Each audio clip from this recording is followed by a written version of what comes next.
দেখেন আমার মেয়ের এই যে যে ব্যথাগুলার ওই সমস্যাগুলো হয়েছিল এখনো একটু একটু মাথার উপর দেখা যাচ্ছে, এখন কিন্তু কমা যাচ্ছে, চুলকাচ্ছে। আব্বা দুঃখ চুলকাইও না, আল্লাহ হাত সরা ফেলো, চুলকাচ্ছে দেখেন।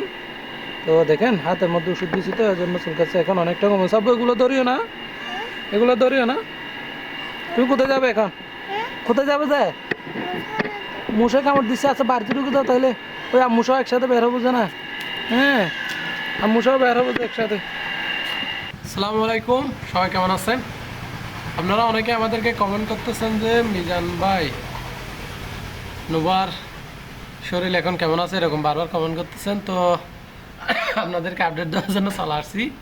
এই যে আমার মেয়ে সহ এখন দেখেন অনেকটা কমে গেছে, কাছ থেকে দেখাই।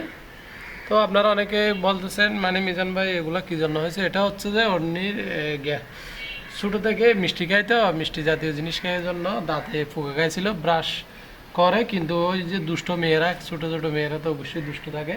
হ্যাঁ, ব্রাশটা খাওকে করাইতে দেয় না, মানে ও নিজে ধরে বসে থাকে, তো তো ছোটো বাচ্চা, এই জন্য আর কি। তো এখন আমরা অনেক দূর থেকে আসছি, এজন্য ঠান্ডা, মনে করেন যে আমরা এসি বাসে করে আসছিলাম, তো সেখানে ঠান্ডা লেগে গেছে, কারণ অনেকক্ষণ পর্যন্ত বাসের মধ্যে ছিল, এজন্য একদম গাল ফুলে এরকম হয়ে গেছিলো। এখন অনেকটা কমে গেছে ব্যথা। আর আপনাদেরকে আরেকটা কথা বলতে হয়, এবং আপনারাও অনেকে আমাদেরকে, এই তো এদিকে আসো, এই তো শুরু হয়ে গেছে চুলকানি। নোবার শরীরে এই চুলকানিটা হচ্ছে যে 6-7 মাস বয়স থেকে।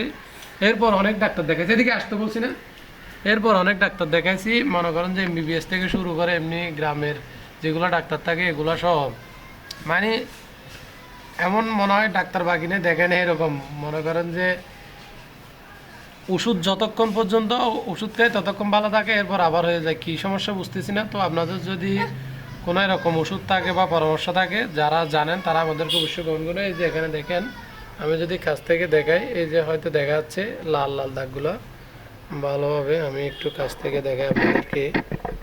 এই যে এই যে দেখেন নোবার হাতে, এই যে এরকম সারা শরীরে দাগ, কিন্তু এই যে কপালে দেখেন, তো এরকম। আবার এগুলো ওষুধ যখন খাবে তখন ভালো হয়ে যায়। তো কী সমস্যা বুঝতেছি না, এরকম পায়ের মধ্যে আরও বেশি, এই যে এদিকে না আরও বেশি কিন্তু। তো আপনারা আমাদেরকে অবশ্যই জানাবেন, মানে এই চুলকানি বা বলেন বা অ্যালার্জি বলেন, এরকম সমস্যা এগুলো ভালো হয় না, ওষুধ যতক্ষণ খায় ততক্ষণ ভালো থাকে, কিছু বুঝতেছি না।